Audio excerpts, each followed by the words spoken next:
Hi. Right, let's go to Ben in Sheffield. Ben, what do you want to say? Good morning. Good morning, Nicky. I'll try and keep it brief. Essentially, the Iranians are a bit like... there's a bit of an echo on the line, by the way. Oh, it's probably... Have you got your radio on? I have, but I just turned it off. Oh, well... Let me close it down. Close it down. Close it down. Sorry. We'll send the radio inspectors round. Never mind the atomic inspectors. Carry on. All right. There is still an echo, and it isn't the radio, I'm afraid, so I don't know what's causing it. All right, we'll sort it out. We'll sort it out our end, see what's going on. We'll come back to you, because I know you've got some important points to make. Andy in Huddersfield. Go on, Andy. Hi.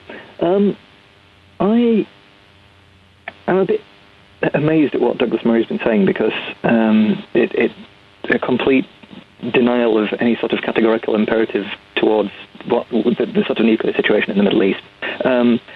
I have to agree with what Mehdi's been saying, because it seems that the only rational way out of this is to make the Middle East a nuclear weapons-free zone, and that's been opposed tooth and nail by both Israel and America, because it would require Israel both submitting to nuclear inspection and giving up its nuclear weapons. I think Douglas Murray made a very good argument for why Iran would want nuclear weapons. And if I would summarise, I think I summarise this correctly. He said, Israel has built nuclear weapons and therefore it hasn't been attacked. Why, given that situation, would Iran and other countries in the region not want to build nuclear weapons? It seems absurd that you would... Could I pick up on that? Yes, please, yeah. Right, let me explain. You've just got to know a bit of history. If you go back to the very beginning of the State of Israel in 1948, it was invaded by all of its neighbors. It had a genocidal war waged against it, which fortunately was not successful. The same thing happened successively. What do you mean by genocidal war, Douglas? It was an attempt to, literally, as the Arab armies said at the time, push the Jews back into the sea. The same thing happened in the 50s, the same thing happened in 1967, the same thing was attempted in 1973. The reason why Israel has managed to prevent such mass land-led invasions, mass full-on, all-out war in the years since is because Israel's neighbors have realized that they would continue to lose such conflicts, and what's more, they would be facing a power in the future with the ultimate weapon. Now, that being the case, Israel has managed, not perfectly, but managed to avoid such large-scale wars with its neighbors. Israel has at no point said or desired or expressed the desire, any democratically elected leader of Israel has never said that they would like to use their nuclear weapons. They have never said that they would like to wipe out another country in the region.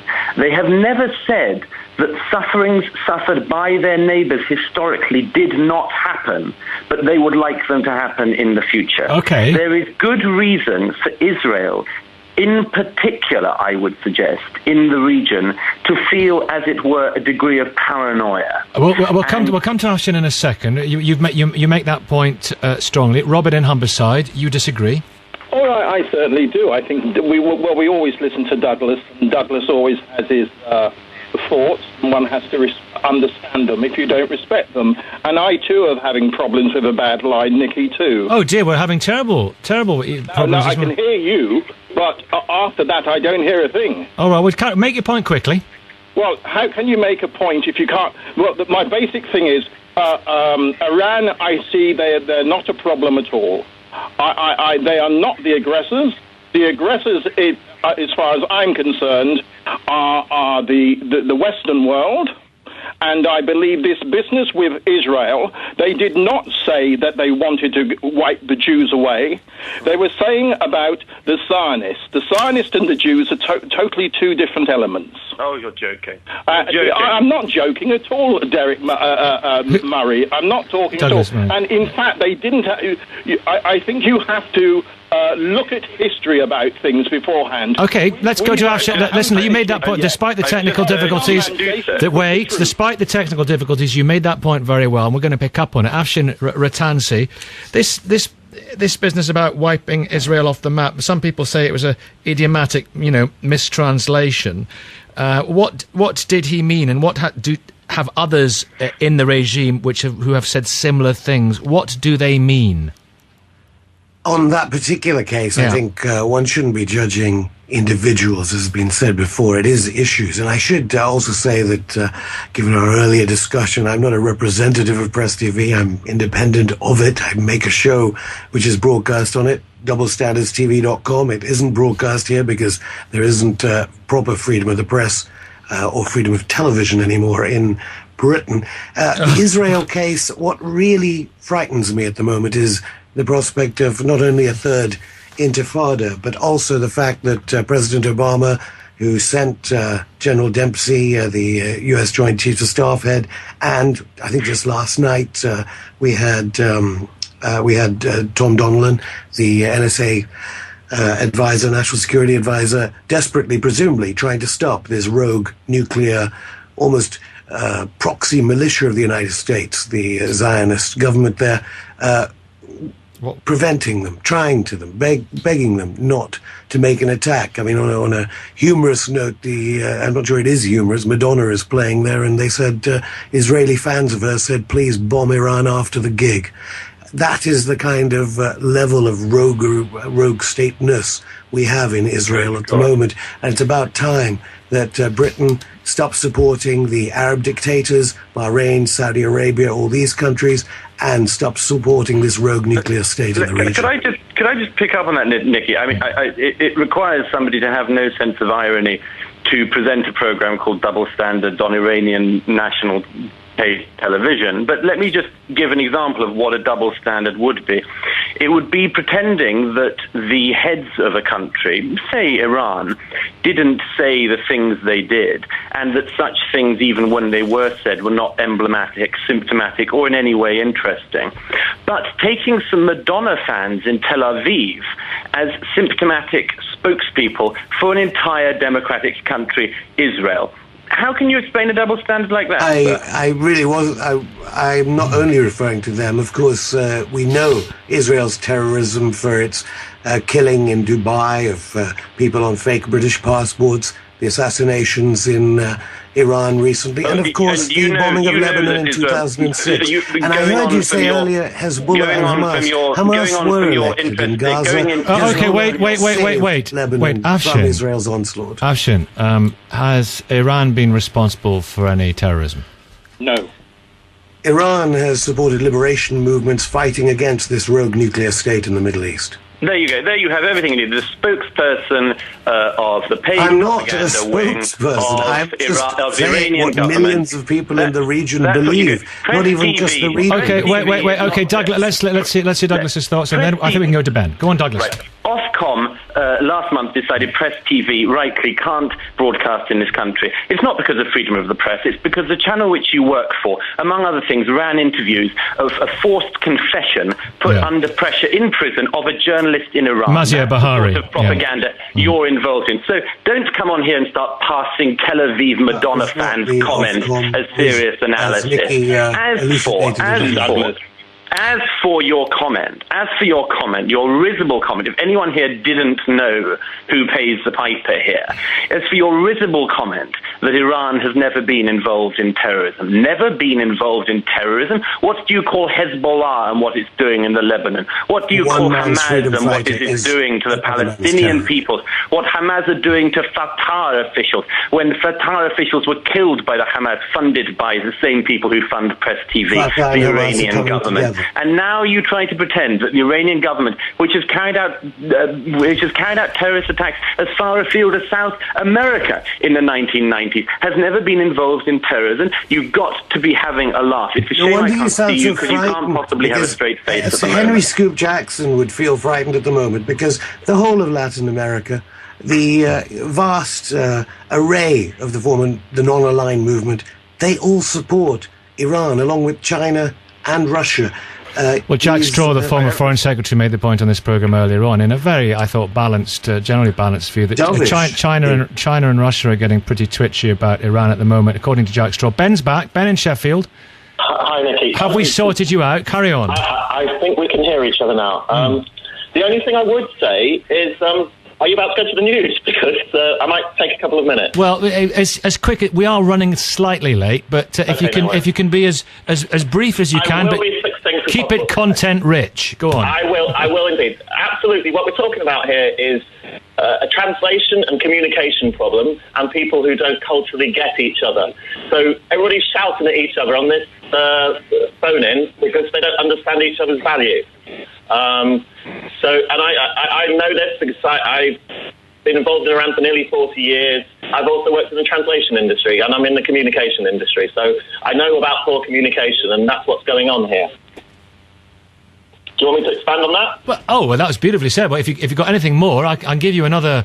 How about we're bargaining here? I'll give you another minute. Right. Go on. Well, that's interesting you mentioned bargaining. And, Nicky, you know about translation because you studied Russian. So the main thing is people here culturally don't get each other. And the bargaining element is Iranians are the greatest negotiators in the world. They're really tough to do business with, believe me. They've made me very grey, and my father managed to survive it for 25 years. So I know what I'm talking about. So for me, the current president, I'm starting to get the name out. Ahmadinejad. Yeah, very good. The current president is a very tough negotiator, and he's trying to get what he wants for his independent people. He's just not as cuddly as Khatami. But essentially, Iranians are like the Irish of the Middle East. They're different, they're innovators, they make a difference to the world.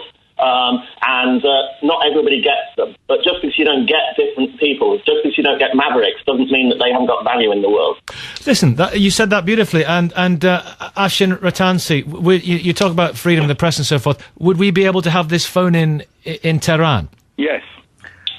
Well, I'm not sure. I have to say that censorship is wrong in any country, and that country is under siege. Look, there's a way to end all of this nuclear threat of World War III overnight.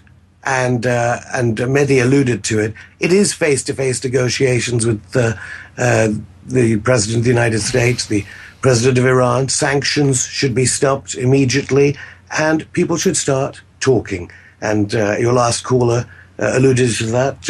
We would need a good translator, obviously, but it's about talking and not this constant brinkmanship, using the media, using spokespeople to constantly make the stakes higher, obviously. Well, if President Ahmadinejad goes to the UN and says the Holocaust didn't really happen, you can understand, is that using the media? Is that raising the stakes, or is that... Do you have sympathy with his One only negotiates with perceived enemies, and what we don't want to see is another war like Iraq happening in the Middle East. This one would be worse, and every man, woman or child in Britain would be affected. Why? This is not a joke at the moment, and, well, it would be affected because, yet again, British interests would be seen to be opposed to the interests of an entire...